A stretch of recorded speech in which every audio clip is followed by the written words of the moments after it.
Jogada de mestre. André Mendonça dá um checkmate. Gente, eu vou trazer agora pra você uma notícia maravilhosa. André Mendonça simplesmente destruiu uma manobra jurídica absurdamente inteligente e estratégica. Como é que é olhar para uma coisa como essa, desse tamanho, dessa magnitude, com a possibilidade de impacto que o Banco Master tem, cara? Quando a gente estava no meio disso, acho que faltando umas 3 semanas, um ministro do Supremo mandou para mim um recado através de um outro senador, bem objetivo. Ele disse, olha, avisa para o Alessandro que ele tem que acertar o tiro dele, senão eu vou acertar o meu. E essa lógica do recado, da intimidação, ela é permanente em Brasília. Em outros estados, em outros lugares, mas Brasília é muito forte. Porque tem um sistema que está lá estabelecido há muito tempo, e esse sistema estava lá antes do Lula chegar, estava lá antes do Bolsonaro chegar, e continua estabelecido. E ele cada vez mais foi perdendo a vergonha. Então, você vai ter sempre os técnicos tentando empurrar o trabalho ali, vai ser um cara da Receita, vai ser um cara do COAF, um delegado de polícia, um perito, sei lá, e eventualmente juízes e promotores nesse pacote. Mas conforme a coisa vai crescendo, o sistema vem em cima e fala, não faz, se você fizer, você vai ser perseguido, você vai ser punido. A gente tem gente da Receita Federal que pegou uma tornozeleira porque supostamente consultou um cadastro, que depois se comprovou que não consultou. O ministro Alexandre deu uma canetada dessa num plantão. Depois da detenção do Alexandre Ramagem, a gente viu algumas manifestações, tanto da Polícia Federal, no sentido de dizer que houve uma cooperação com os americanos, e aí a gente viu na sequência um desmentido vindo do comentarista político Paulo Figueiredo, que é muito próximo da gestão Trump e muito próximo também ao ex-deputado federal Eduardo Bolsonaro. 2 dias depois da detenção, o Ramagem acaba solto. Numa jogada que pareceu, inclusive, surpreender as autoridades do Brasil. O entendimento do ICE mudou. E mudou por quê? Mudou porque Paulo Figueiredo e Eduardo Bolsonaro começaram a atuar diretamente no Departamento de Estado aqui no Washington. Inclusive, eles vieram para cá na semana passada e eles não apenas informaram o Departamento de Estado que o Alexandre Ramagem tinha um pedido de asilo político pendente, como explicaram que o Ramagem estava, enfim, no mesmo balaio que então o Jair Bolsonaro, e a administração Trump é conhecida por já ter chamado esse inquérito do golpe de Estado de caça às bruxas. E muitos deles estão muito convencidos de que há uma perseguição política. E aí qual foi a consequência que encontrou-se aqui em Washington? Foi a cassação do visto do delegado Marcelo Ivo Carvalho, que tinha colaborado então com o ICE e tinha assim atuado pela prisão de Ramagem sob a justificativa de quebra de confiança. Os americanos não gostaram, a gestão Trump não gostou do modo como foi explorado pela Polícia Federal, dizendo que havia uma cooperação. Eles negam que tenha havido uma cooperação entre Brasil e Estados Unidos para a prisão do Ramagem e dizem que houve uma quebra de confiança. E Sakamoto, a gente tem visto por mais esse episódio, que também Eduardo Bolsonaro e Paulo Figueiredo continuam tendo alguma ingerência dentro do governo americano em relação aos negócios brasileiros. Continua, não tenha dúvida nenhuma. O governo brasileiro percebe isso, percebe essa ingerência, né, percebe essa influência, porque agora, é claro, Paulo Figueiredo, Eduardo Bolsonaro e Companhia Limitada vão agir junto ao governo norte-americano. O Eduardo Bolsonaro e o Paulo Figueiredo fazem isso para mostrar que há uma influência, para mostrar que a Polícia Federal não tem uma boa relação com o governo norte-americano, para mostrar que sim, o bolsonarismo continua nas boas graças do governo norte-americano. Oi, Nery, um minuto. Comenta a fala do Lula sobre o Nobel da Paz para o Trump para acabar com as guerras. Olha, eu vou lhe dizer uma coisa. Fazia tempo que o presidente Lula não falava do presidente Trump. E ele resolveu disparar uma artilharia. Primeiro, ele disse a respeito da decisão do governo americano de soltar o Ramagem e depois mandar embora o policial federal que ficava nos Estados Unidos, que faria a reciprocidade, mandando um americano embora daqui, caso ele entendesse que, nesse caso, ocorreu algum abuso. Puxa, a gente comentava ontem, mas por que ele não primeiro checa para ver se teve um abuso, para aí depois falar isso? E agora ele vai e fala e faz uma provocação direta ao presidente Trump. Para quê? Uma possibilidade é uma tentativa de ocupar um espaço político, porque foi muito bom quando ele ficou contra o Trump da outra vez. Vamos ver se vai funcionar. Especialmente porque essa entrevista foi para a Globo. Mas a gente viu, né, o Gilmar Mendes, ele disse que o inquérito das fake news continua necessário. Então, assim, se havia alguma dúvida, até por uma questão aí, né, institucional, né, se havia o benefício da dúvida em relação às intenções desses ministros, eu acho que isso caiu por terra. Quer dizer, o Gilmar Mendes, o Gilmar Mendes, que já enterrou investigação da Lava Jato, porque o inquérito ficou aberto por mais de um ano, um aninho só. Eu tenho inúmeras decisões que eu registrei dessa questão, que o Gilmar Mendes botou para a gaveta dizendo assim, o inquérito não pode ficar de eterno aberto, né, então vamos encerrar o inquérito. Ele encerrou uma porrada desses inquéritos com um ano do inquérito aberto lá, e a investigação não foi concluída, então ele encerrou esses inquéritos. E agora, você tem um inquérito, tem 7 anos, um inquérito que é o AI-5, desse momento que a gente está vivendo, né? É a reprodução do AI-5, é o inquérito inconstitucional, que é utilizado só para perseguir, calar, censurar, botar na cadeia quem pensa diferente, quem faz crítica, quem faz denúncia contra esses ministros. Quer dizer, é um inquérito feito para autoblindagem, para que eles não sofram o escrutínio da sociedade. E essa declaração me parece que deixou muito evidente que não há nenhuma boa intenção, senador, por parte dos ministros. Quem está falando é o decano. Eu não vou generalizar, porque o STF é composto de 10 senhores ministros, né? Aliás, não é 11, porque se Deus quiser e a consciência dos senhores senadores permitir, nós teremos depois de 134 anos uma recusa de um ministro, ou de um candidato a ministro, que é o Jorge Messias, que vai ocorrer agora no dia... O senhor acha que o Jorge Messias pode ser recusado? No dia 28, eu acredito que sim. Eu trabalho para isso e vejo que é uma conjunção de situações onde o inimigo do meu inimigo torna-se meu amigo nessa situação. Não vou dar aqui detalhes, nem entrar no mérito, mas eu... Mesmo com o apoio de lideranças evangélicas, aí o pessoal está fazendo campanha. Eu estou muito otimista. O Jorge Messias, nada contra ele do ponto de vista pessoal, mas tudo contra ele do ponto de vista institucional e do estereótipo, do modelo que nós esperamos de um ministro do Supremo Tribunal Federal, que tem que ser isento, que tem que ter uma capacidade de compreender, né, a dimensão do cargo que vai ocupar, a distância necessária do espectro político, qualquer que seja ele, o respeito à liberdade de expressão, a não intervenção entre os poderes, né, e a maneira, eu diria, desabrida como ele tem atuado na AGU em defesa de um partido político e não do Estado brasileiro. Então eu não tenho dúvida que, por ocasião da sabatina, eu vou deixar isso muito claro, né, eu vou colocar, como fiz com o Flávio Dino, que eu disse a ele que ele não tem nenhuma condição de ser ministro do STF, porque não tem isenção.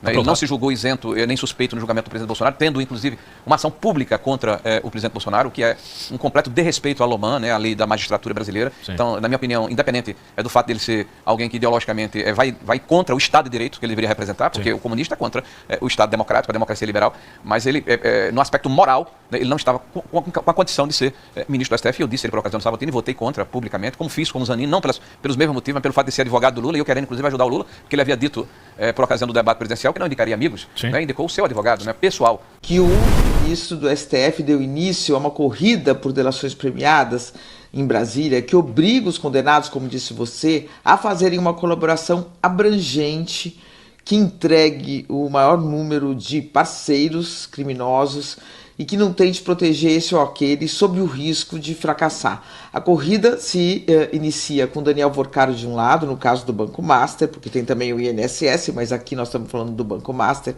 A corrida se inicia com Daniel Vorcaro de um lado e o ex-presidente do Banco Regional de Brasília, Paulo Henrique Costa, de outro.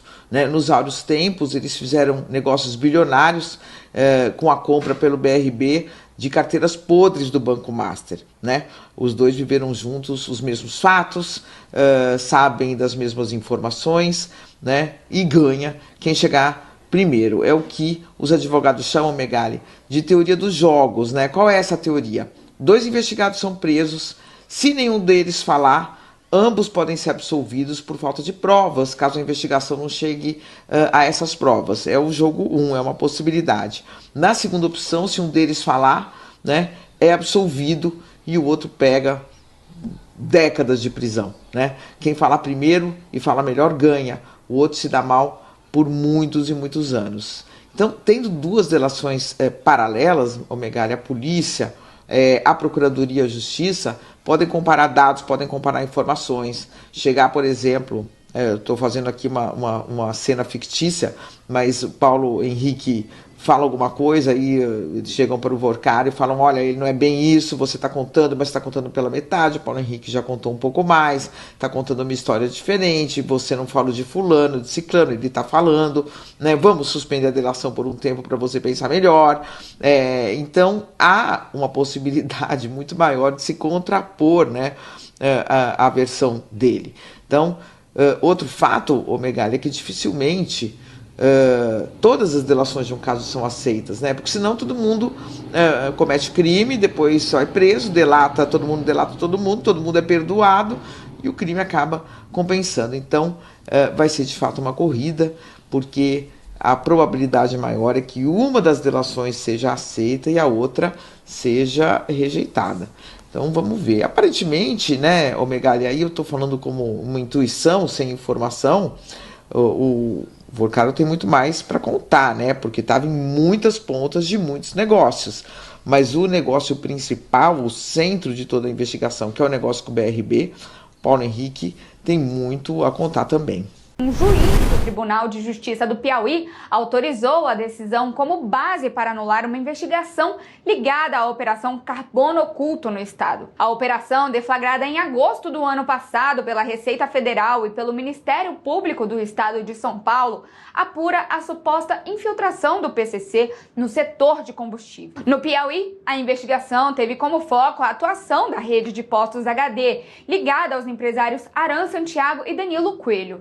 Ao anular a apuração, o juiz Valdemir Ferreira Santos citou a decisão liminar de Moraes publicada em 27 de março, que estabeleceu regras para o uso dos chamados relatórios de inteligência financeira. A decisão atendeu um pedido das defesas dos investigados, que alegaram o uso indevido dos dados do COAF. O caso, que tramita sob sigilo, foi revelado pelo portal UOL e confirmado pela coluna. A liminar do ministro provocou uma série de pedidos semelhantes em todo o país. Advogados de investigados, incluindo influenciadores ligados à divulgação de jogos ilegais, contrabandistas e milicianos, passaram a citar a decisão para tentar anular investigações. O despacho de Moraes, que limita a aplicação da decisão apenas a novos casos, foi publicada um dia depois da divulgação da reportagem. O alto comando do Exército hoje é um lixo de burocratas carreiristas, muitas vezes corruptos. Mas eu já disse e pedi ao Flávio várias vezes, ele está ciente da minha demanda, de ser ministro da Defesa por 15 dias. Só para acertar uma coisa aí, rapidinho. Quando encontrarem, falem pro Flávio. Flávio, queremos Paulo Figueiredo, ministro da Defesa. Eu vou iniciar essa campanha. Estejam preocupados. Estejam, principalmente se eu virar ministro da Defesa. Agora que a gente já sabe que vocês são os frouxos, agora a gente vai deitar e rolar em cima de vocês.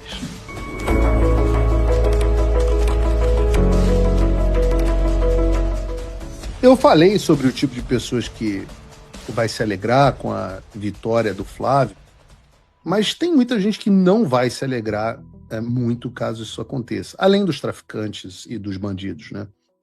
Vejam, por exemplo, o que a Veja está noticiando acerca desse tema. Eu postei nas minhas redes sociais nesses dias.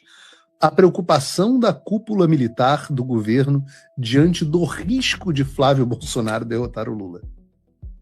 Segundo a Veja, a preocupação é que em um eventual governo Flávio Bolsonaro fosse retomado o loteamento do governo federal pelos militares. E eu não acho muito provável que isso aconteça, ou seja, acho extremamente improvável, que eu quero dizer que tenho certeza que isso não acontecerá, depois de tudo que a gente viu em 2022. Agora, o que eu dou razão aqui? Se eu fosse do alto comando das Forças Armadas, eu teria muito motivo, alto comando do Exército, alto comando das outras forças, eu teria muito motivo para me preocupar caso o Flávio Bolsonaro fosse eleito, sabia? Eu estaria com o cu na mão. Eu estaria. E aqui a gente precisa de um pouco de contexto. Eu queria ir um pouco mais a fundo com vocês sobre a realidade das Forças Armadas. Eu digo isso porque é um assunto que me é caro. E eu me lembro quando eu estava no ar em 2022, e eu vi as pessoas, né, os brasileiros de bem, pessoas de bem, com cartazes por todo o Brasil, acampando na frente dos quartéis, né, pedindo isso, SOS Forças Armadas. E na época, eu lembro que eu disse que isso me trazia sentimentos contraditórios, bittersweet, como a gente diz em inglês. Quando eu vejo as pessoas pedindo SOS Forças Armadas, eu digo que em um certo sentido me dá uma tristeza porque é o legado do meu avô sendo desprezado. Mas eu entendi, ao mesmo tempo, a frustração da população. A população entendia que existe, na verdade, um papel constitucional das Forças Armadas de retomar a normalidade democrática do país, através do famoso artigo 142, e um sentimento de que as Forças Armadas eram as únicas instituições no Brasil que ainda não havia se corrompido. Era a reserva da moral da nação. A razão disso é que quando as pessoas olhavam para as Forças Armadas, o que elas imaginavam é que lá estivessem os sucessores do Castelo Branco, do Médici, do Geisel, do Costa e Silva, do Figueiredo. Patriotas, né, honestos, gente que nunca roubou gente que nunca teve apego ao poder, que terminou o seu mandato e saiu, gente que tinha o Brasil em primeiro lugar. Brasil em primeiro lugar. Gente que, de fato, né, Brasil acima de tudo. O que eles imaginavam quando eles pensaram em Forças Armadas era nisso aqui, ó. Políticos. O senhor saiu do quartel e entrou no mundo político. Isso foi um choque para o senhor? Foi porque eu pensei que eu pudesse agir fora do quartel como eu agia dentro do quartel. Aí é que eu me dei mal. A massa era completamente diferente. A gente com quem eu ia lidar era completamente diferente. O tipo de reação? No quartel só se falava em cumprir dever, em bandeira, defender o Estado, viva a pátria. Era o dia inteiro isso. E aqui fora só via interesse particular. A última coisa que eu ouvia falar era em Brasil. A ponto de eu perguntar uma vez a um determinado político: e o Brasil? Essa hora, presidente.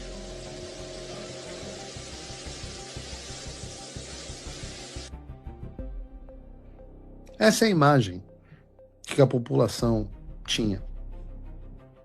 De que nos quartéis, essa é uma, você não reconheceu o meu avô dando uma entrevista ao Alexandre Garcia bem novinho. E as pessoas imaginavam que nos quartéis, até 2022, pensavam que nos quartéis tinham pessoas que pensavam na pátria, no país, no Brasil em primeiro lugar. E aí é natural você pensar, ora, se nos quartéis existem pessoas assim, no alto comando do Exército, no topo das Forças Armadas, os melhores dessas pessoas estão lá. E desconhecimento. Eles não tinham ideia de que a corrupção tinha chegado às Forças Armadas e o alto comando das forças era podre. E eu já falei aqui longamente sobre o quão perverso é o sistema de promoção ao generalato das Forças Armadas. Isso é algo que precisa ser revisto e, se Deus quiser, vai ser revisto no governo Flávio Bolsonaro. Aproveitar que agora os milicos estão de joelho, estão fracos, eles vão gritar e ninguém vai ouvir. O alto comando do Exército hoje é um lixo de burocratas carreiristas, muitas vezes corruptos. Eu denunciei isso no final de 2022, dei nome aos bois naquela Constituição. E o que aconteceu? Um foi nomeado comandante do Exército, o outro foi para a Polpex, receber salário de centenas de milhares de reais, o outro foi ser não sei o quê, o outro foi para a Espanha. E muita gente ficou chateado comigo, porque eu dizia que o caminho não era aquele, que o caminho não era as Forças Armadas, que não adiantava. Mas eu acho que hoje ninguém mais, em sã consciência, pediria socorro às Forças Armadas. Eu espero que as notícias como essa que saíram nos últimos dias, mostrem o tamanho do buraco e o quão certo eu estava em falar o que eu disse sobre o alto comando. Vejam, eu estou me referindo à reportagem da Folha de São Paulo, assinada pelos Vinícius Sassini e pela Thaís Oliveira, cujo título é Exército credenciou o Master para empréstimos consignados e repassou 39 milhões ao banco em um ano. O Exército credenciou, está aqui a reportagem, o Exército credenciou o Banco Master para operações de empréstimo consignados a militares da ativa e da reserva e em pouco mais de um ano, repassou 39 milhões à instituição que pertencia a Daniel Vorcaro. O valor é referente aos descontos nos contra-cheques ocorridos em razão do crédito concedido pelo banco. Na menção às transferências de recursos feitas pelo Exército ao Master, entre agosto de 2024 e outubro de 2025, o relatório aponta duas possibilidades de irregularidades por parte do banco no que diz respeito ao destino do dinheiro, o que justificou o alerta e o registro do caso no RIF. Uma delas é o recebimento dos repasses com débito imediato dos valores pelo Master, o que pode indicar transações suspeitas e burla do destino do dinheiro. A outra é a concentração dos recursos que foram enviados para uma mesma titularidade pelo Banco de Vorcaro, conforme o relatório do COAF. No segundo caso, esse tipo de movimentação dificulta a identificação de outros beneficiários segundo o RIF. Conforme o portal de transparência, Presta atenção nisso. O Master recebeu do Exército, como contrapartida aos empréstimos consignados a militares, 36,1 milhões de reais em 2023, 37,6 milhões em 2024 e 23 milhões em 2025. Então não foram 30 e poucos milhões, foi 30 e pouco, mais 37, mais 23. Faz a conta aí, dá uns 100 milhões. O RIF menciona a existência de contrato similar com a aeronáutica, mas não descreve os valores das transações financeiras entre a Força e o Banco do Vorcaro. A Folha questionou a aeronáutica sobre os valores movimentados, mas a Força não forneceu essa informação. Claro, filho feio, sempre digo, não tem pai. E agora todo mundo que teve envolvimento com o Banco Master vai fazer de conta que tá tudo certo. E você pode acreditar ou não que é muita coincidência. Vocês lembram, por exemplo, eu lembro, do comandante do Exército, o general Tomás Frajola, que tinha encontros frequentes com Alexandre de Moraes? Vocês lembram disso, não? Sim, o mesmo Alexandre de Moraes que por sua... Cadê? Não tá a reportagem da Bela Megali para botar na tela? Ah, tá. Aí. Sou eu que estou dizendo, não, desses encontros frequentes. As frequentes conversas entre Moraes e o comandante do Exército. É o mesmo Alexandre de Moraes, esse que tinha encontros frequentes com o Daniel Vorcaro, inclusive na casa dele. Alexandre é engraçado, né? Ele frequenta a casa do comandante do Exército, frequenta a casa do Vorcaro, e aí o comandante do Exército faz contrato com o Vorcaro, e a mulher do Alexandre faz contrato também com o Vorcaro, mas recebendo dinheiro. Tem PowerPoint? Vou pedir para o André Sá de um PowerPoint.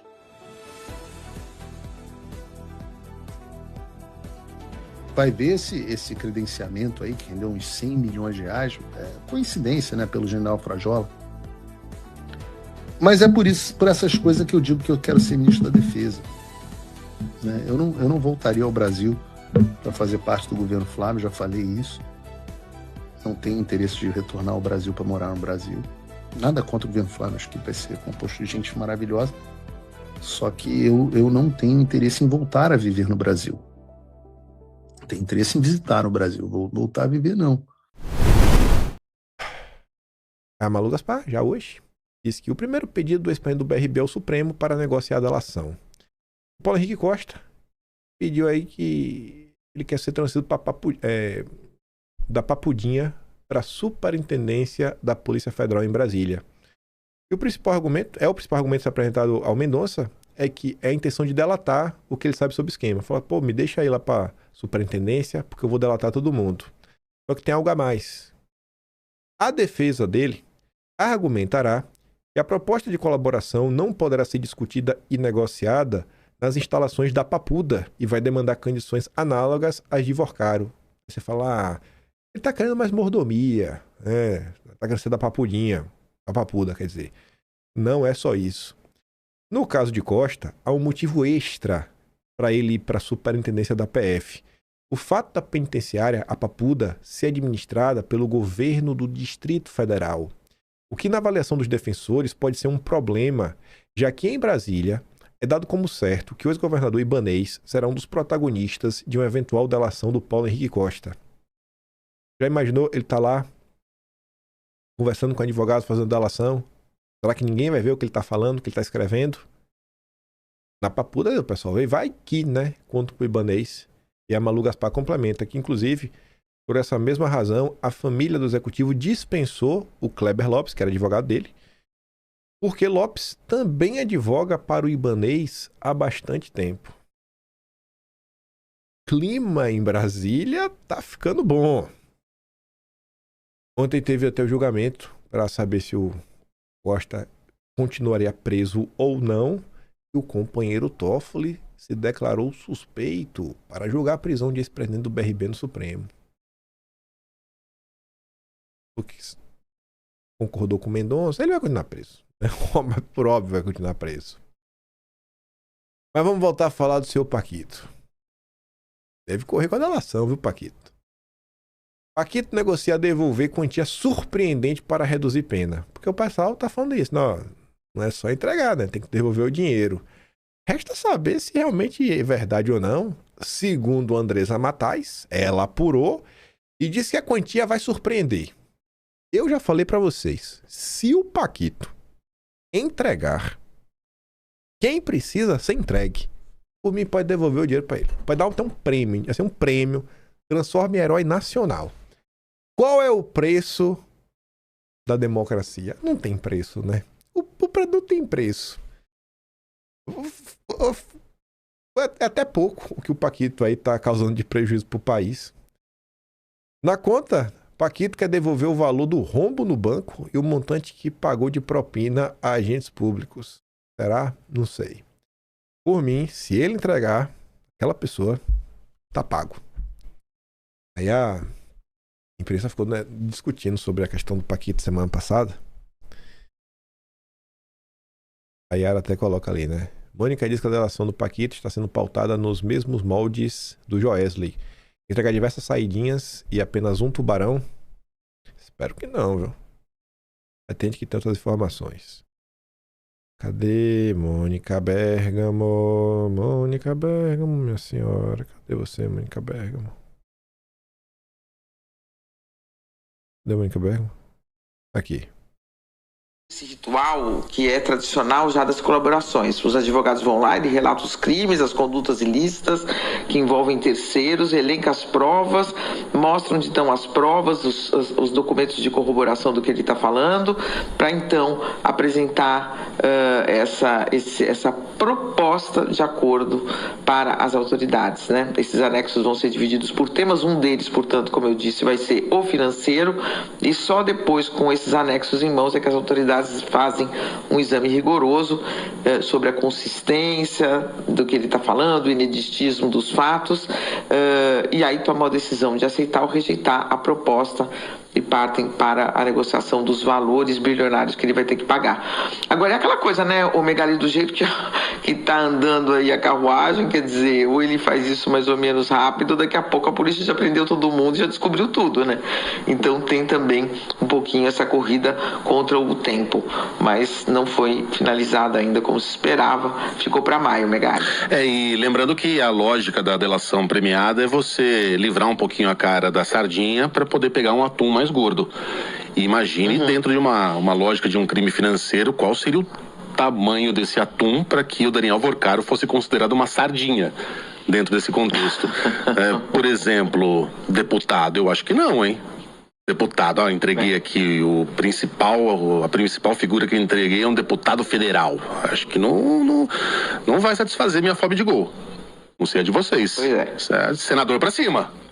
Senador pra cima. Né? No mínimo. Bom, você se lembra que o Joesley Batista da JBS era um tubarão, um peixe gordo aí, como é que se chama? É uma sardinha ou um atum, depende do Ele estava longe de ser uma sardinha, ele era um atum, né, fortalecido, que entregou um monte de sardinha, e foi aceita a delação dele, mas ele entregou o Temer, né, foi lá, gravou o Temer, tudo aquilo, que depois tudo era um lado, mas enfim, então é isso, quer dizer, você pode entregar várias sardinhas, mas tem que entregar pelo menos um, né, peixe que seja ao menos do seu tamanho, você tem razão. Pelo menos um, Paquito. Pelo menos um. Só um tá bom, só um. A delação dele pode ser de uma única... Pra mim só tem um único anexo, uma única pessoa, já tá resolvido. E tá bem pago. Só um. Aí o Caio Junqueira, aquela da ala do Mendonça, disse que a defesa do Paquito sinaliza delação forte que aborde os 3 poderes. Só um tá bom, não precisa nem ter os 3. A defesa do Paquito sinalizou pro Mendonça uma delação premiada forte. Envolva personagens dos 3 poderes. Segundo relatos feitos por interlocutores à CNN, a conversa entre o advogado José Luiz, o Juca, né, e o Mendonça aconteceu recentemente em São Paulo e foi pelo menos a segunda já realizada entre ambos. Os relatos foram de uma mudança entre a primeira e a segunda conversa. Enquanto no primeiro encontro, Mendonça saiu mais pessimista quanto ao alcance, né? Talvez não fosse tão forte, envolvendo os 3 poderes. sem dar garantias que caminharia para homologar a delação. Inclusive, na Mendonça deu na imprensa, né? Eu não vou homologar automaticamente não, viu, Juca? Enfim, nesta segunda, Mendonça pareceu mais otimista. A expectativa é que o material, que só deve ser apresentado a ele em maio, seja amplo e aborde a relação de Vorcaro com integrantes dos três poderes, né, da República, tratando inclusive de ministros do governo Lula e o Judiciário.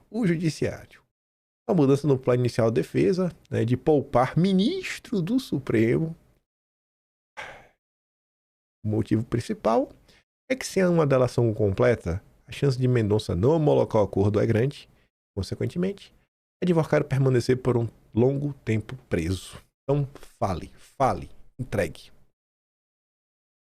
Enquanto nós esperamos e torcemos, o Lauro Jardim diz que a delação do Paquito está encontrando um muro na PGR. Por que será? Está sendo dificuldades nas negociações na PGR. A avaliação é que a PGR está endurecendo além da conta. E a impressão de que as pressões do meio político e do governo são a realidade. Será que não tem também nenhuma pressão do Judiciário, não, Lauro Jardim? Aí ontem, Paquito passou mal. Anteontem, na verdade. O cara passar mal na prisão recebe atendimento médico. E a Mônica Bergamo explica, até sangue no xixi tinha. E deve ir no hospital fazer mais exames. Depende do Mendonça. E a Mendonça vai permitir ou não? Já permitiu, né? Pelo amor de Deus. O Vorcaro não pode virar o novo Sicário, né? Já deu com o Sicário. E falando nele, a família de Sicário diz que ainda não recebeu imagens da polícia e laudo do IML. Ninguém sabe para que lado vai. Tem novidade do Sicário.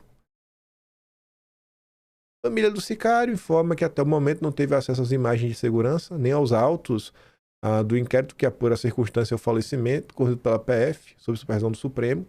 Também não foi disponibilizado o laudo do IML com a causa mortes. O caso do Sicário gera alguns questionamentos. A imprensa, por milagre que seja, né, tá fazendo a sua parte também para garantir que o Paquito delate. Você vê assunto ali, o Caio Megali falando, pô, não só pode ter sardinha, né? Tem que ter pelo menos algum atum. A Mônica Bergamo lembra, o Joés não entregou um monte de sardinha, mas entregou um atum. Temer. E aí, nesse meio tempo de delação, o PT já tinha apresentado lá atrás, naquela DPF, para tentar mudar como é que funciona a delação no país. E aí a turma da Malu Gaspar faz a parte deles para mostrar que se mudar alguma coisa sobre delação, no mínimo temos que nos questionar o porquê. E a justificativa para provar que a gente tem que se questionar é que a PGR e a AGU pediram ao Supremo para rejeitar a ação antidelação do PT desengavetada pelo Dom Pedro III. A PGR e a AGU pediram em 2022, durante o governo Bolsonaro, a rejeição da ação do PT que pretende impor limites aos acordos de delação. Nesses 4 anos, o processo ficou disponível para avaliação do relator, que só desengavetou o caso agora, quando a PGR e a Polícia Federal negociam com o Paquito uma delação que pode trazer implicações para o próprio Dom Pedro III. As manifestações da AGU e da PGR, assinadas pelo Bruno Bianco durante o governo Bolsonaro e pelo Aras, foram encaminhadas ao Supremo em fevereiro e junho de 2022, respectivamente. E além do posicionamento contrário da AGU, da PGR, o Senado também pediu para rejeitar a ação de delação do PT. A manifestação do Senado, enviada ao Supremo em fevereiro de 2022, a Advocacia Geral da Casa não chega a discutir o mérito da ação, mas diz que o instrumento escolhido pelo partido, a DPF, não é adequada aos fins a que se propõe. A imprensa está aí, vigilante, falando, não inventa de querer dificultar a delação do Paquito, não. O Paquito tem que falar.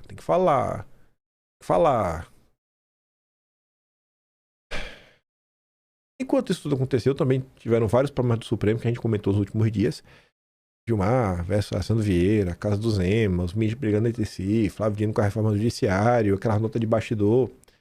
Aí, por conta de todo esse caldo harmonioso e democrático que toma conta do país, a CNI levou um cara ele é crítico quanto mais do Supremo há muito tempo. Ele odeia o bolsonarismo, mas ele também tem brigas e problemas pessoais com ministros. Acho que até foi processado pelo Cássio, se eu não estou enganado. Se eu não estou enganado. É o Conrado Ubner. Ele escreve regularmente na Folha de São Paulo. Aí ele tá ali, ó. Professor alerta para desgaste da autoridade de ministro do Supremo. Um parágrafo resume a fala principal dele, que é como se estivessem acima da crítica pública. O risco disso é a degradação final e total da autoridade do Supremo. A gente precisa de um Supremo forte. O Supremo é muito importante para estar na mão de condutas tão irresponsáveis. Vocês conhecem algum bolsonarista que vê algum tipo de autoridade? Eles impõem pela força, né? Por respeito, ninguém respeita. Eu coloquei a tradução. O que ele está falando é o seguinte, ó, a imprensa vai precisar dar razão. Assim, ó, amiguinhos, vocês precisam, como a gente na vida, senão a imprensa vai precisar dar razão ao bolsonarismo, o que levará ao enfraquecimento de todo o regime que o Supremo faz parte. Assim, para o regime ficar de pé, o Supremo tem que fazer a sua parte. Senão o regime inteiro vai desmoronar. O sistema está desmoronando. Então, assim, ministros do Supremo, façam a sua parte, porque está difícil segurar o bolsonarismo. Está cada vez mais difícil falar que o bolsonarismo estava errado. E teremos eleições agora. Aí vem o William Vac. O Supremo reage piorando a crise. Que bom. Que siga assim. Sempre babando a meta. Teremos eleições. Que vai ajudar a eleger pessoas comprometidas com o Estado Democrático de Direito.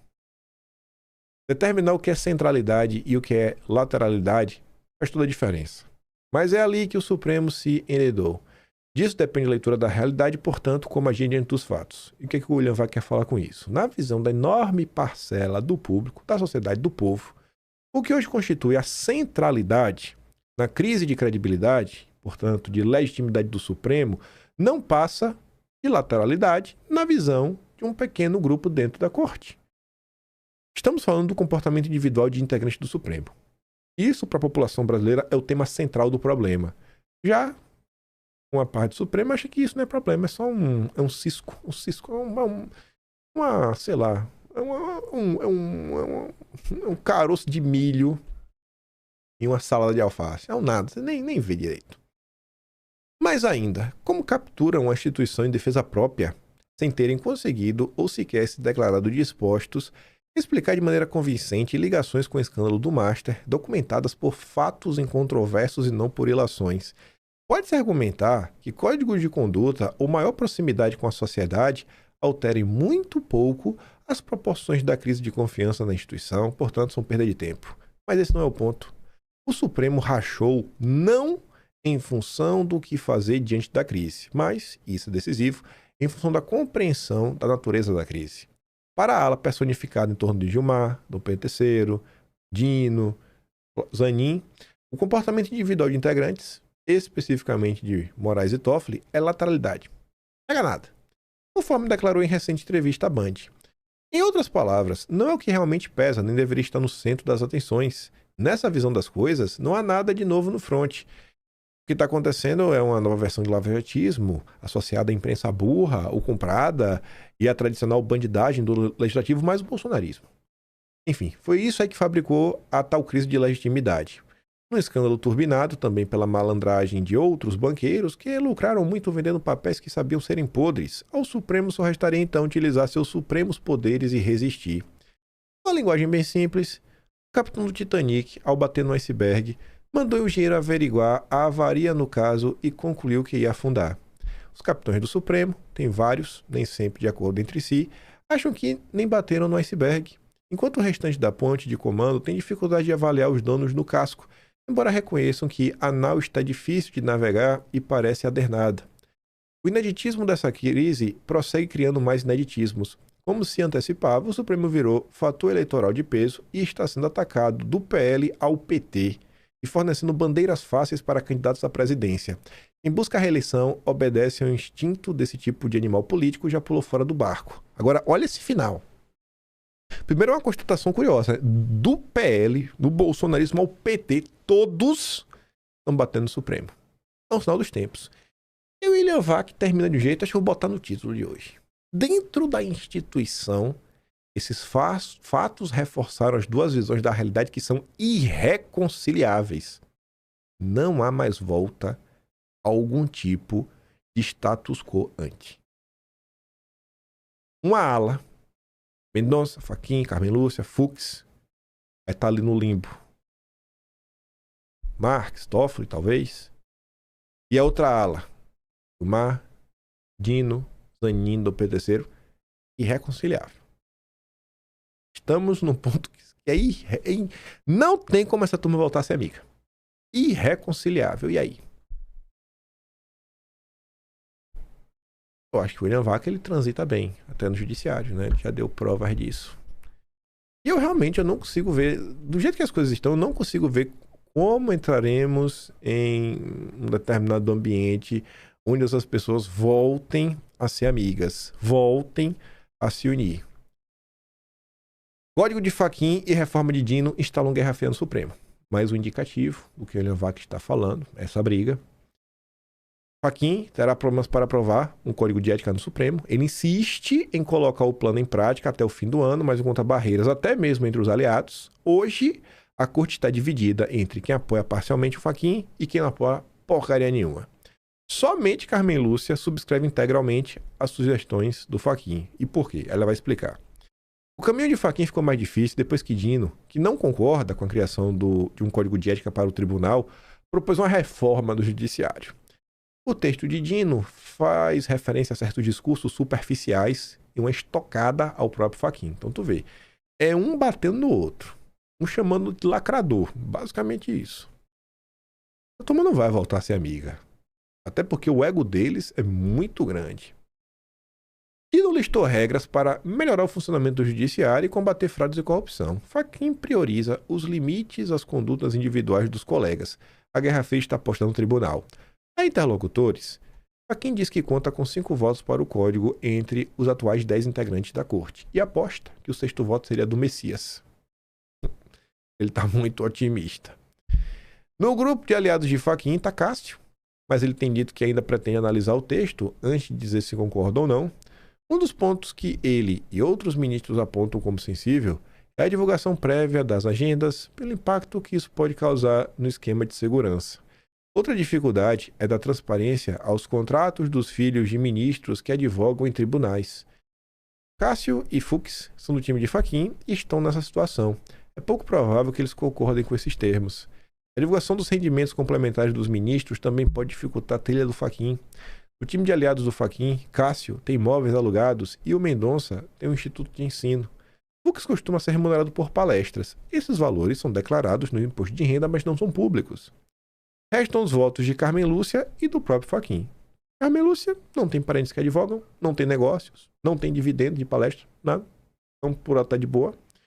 E o Fachin tem uma filha advogada, mas aparentemente ela concorda com os termos sugeridos pelo pai. Nos bastidores, a ala de ministros contrária ao código promete não ceder, ainda que a proposta seja desidratada. Um desses ministros reclama em caráter reservado que Fachin procura os colegas para conversar sobre o assunto, mas não acolhe as sugestões não são ouvidas. A suposta atitude teria deixado o grupo mais resistente, ou seja, quem apoia o código não apoia integralmente, quem rejeita a ideia não quer conversa. Hoje, a reforma de Dino tem mais chance de conquistar a maioria no Supremo. Ainda teremos um assunto que a gente já começou a falar semana passada, que é a briga no judiciário que extrapola o Supremo e entra no TSE. Porque quem vai estar comandando o TSE é Cássio e o Mendonça. Não vai ser o Dom Pedro III. Estamos em ano de eleições. Aí a CNN vem comentar que racha no Supremo se amplia e pode impactar o TSE nas eleições. Vai vendo. 3 ações recentes, né, de ministro do Supremo demonstram como o tribunal tem antecipado debates que deveriam ocorrer no TSE. O inquérito aberto por Dom Pedro III contra Flávio Bolsonaro por suposta calúnia contra Lula. A solicitação de Gilmar para que o PGR investigue Alessandro Vieira. O pedido de Gilmar para Dom Pedro III investigar Zema. Os 3 casos envolvem pré-candidatos a cargos eletivos nas próximas eleições. Essa tensão se intensifica, por quê? Porque vai ter mudança na presença do TSE.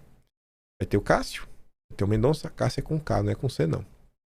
Será a primeira eleição com ministros indicados por Bolsonaro, integrando a Corte Eleitoral em posições de comando. Ministros como...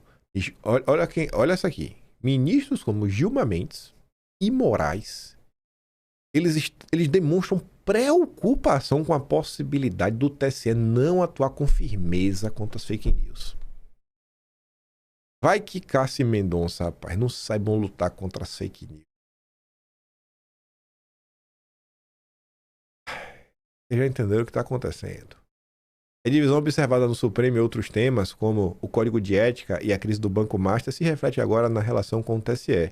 Com a saída de Carmen Lúcia da Corte Eleitoral e a entrada de Toffoli como ministro do TSE, a composição do tribunal sofrerá mudanças significativas no eleitoral. A perseguição contra a direita, se depender do TSE, não vai rolar como rolou. A direita não vai ser perseguida do jeito que foi se a gente ficar dependendo do TSE. Já da Corte Suprema, tu já viu, né? É pra mostrar pra vocês por que eles têm medo. Por que eles têm medo, Kim? Por quê? Porque eles têm medo que o Mendonça não vai combater as fake news. Sabe o caso do Eduardo? Prisão de 1 ano. Por suposta calúnia em relação a Tabata Amaral. Fala aí do Mendonça, vai. Mendonça suspende julgamento de Eduardo Bolsonaro por difamação a Tabata após 4 votos por condenação. Eu vou pedir vista aqui. Vou esperar pra ver. Espera aí que eu vou ver. Dá 90 dias aí. Dá 90 dias aí, vá, pra dar uma olhada. Isso que ele podia fazer, né? Mendonça fez o que ele podia ver. Fez o que ele podia fazer, tá aí. Por conta de coisas como essa, ser favorável a perseguir, e os ministros temem. Cássio e Mendonça à frente do TSE. Vamos lá, já que tá falando de eleições, deixei exatamente isso para fazer a ponte e falar das nossas confusões. Ontem comentamos sobre a postagem do Carlos. Se você não viu, veja. Mas se você não viu o breve resumo, o Carlos falou, cara, a gente tá aqui observando que a turma do PL tá muito pouco engajada, sabe? A turma do PL, essa é a preocupação do Carlos. E falou que ia começar a dar uma monitorada. Aí o Pedro Venceslau, que é um cara da CNN que tem muitos vínculos com o PT, é só vocês olharem as matérias que o Venceslau publica. Ele conseguiu conversar com pessoas do PL. Carlos Bolsonaro atua como fiscal de engajamento de aliados de Flávio. Essa é a manchete. Aí tu vê. Venceslau comentou que teve uma conversa reservada com um dos parlamentares que estaria na lista dos não engajados. Alguém do PL que não estaria trabalhando pelo Flávio. Fez chorar pra CNN. Aí assim, ó, ele disse que seria mais interessante se Carlos Bolsonaro estivesse empenhado em fazer campanha em Santa Catarina, onde ele está mal nas pesquisas de intenção de voto, com dificuldades para se eleger, do que ficar navegando pelas redes sociais dos aliados para saber quem está postando ou não mensagens a favor do Flávio, destacou Venceslau. Aqui você vê 2 problemas. Primeiro problema, você vê quem são esses políticos, os bastidores, o que eles realmente pensam. Em público é fácil mentir, cara de palhaço, tamo juntos, união da direita. Por trás, eles querem esfaquear todo mundo pelas costas. Isso é uma coisa interessante. Aí você vê o ódio dele, né? Vai lá, Carlos, faz tua campanha, cara, tu não vai se eleger. Só que ao falar isso, ele acaba expor o quão grande o Carlos Bolsonaro é. Porque se o que esse político está falando é verdade, só prova que o Carlos está mais preocupado em eleger o Flávio e assim nós derrotarmos o Lula do que ele mesmo se eleger. O cara tá falando pro Carlos, Carlos, se preocupa com tua eleição, cara.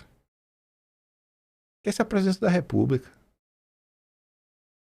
O Carlos está sendo atacado nos bastidores por estar mais preocupado em derrotar o Lula do que em se eleger. Esse Carlos, hein? Esses Bolsonaro é um caso sério, né? Na vida, o que começa mal termina mal, sabe? Então, assim, esse sentimento ruim de gente safada, de gente vagabunda, como essa turma do PL, a direita super verdadeira, bando de vagabundo, até na hora de fazer a crítica, coloca os pés pelas mãos.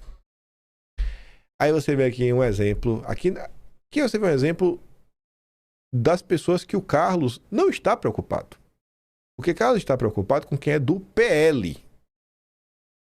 Aí o Marfinha vai até dar uma explicação. Não precisa dar. Porque aqui é um safado, esse Giovanni Moraes. É formado em Direito, professor, tirado a professor de Deus. Aqueles revoltados, né, anti-bolsonaristas. O que Carlos está fazendo para minar o apoio ao Flávio das pessoas comuns, com mínimo de bom senso, que não desejam se sujeitar à seita bolsonarista, é tão escancarado e sem sentido que chega a parecer proposital. Aí o Marfinha vem comentar. Peraí, gente, vamos entender uma coisa. Você é uma pessoa normal, certo? Você não é político. Você não é do PL. Você não é candidato. Então pronto, você, que não é nada disso, você pode apoiar, você pode defender quem você quiser.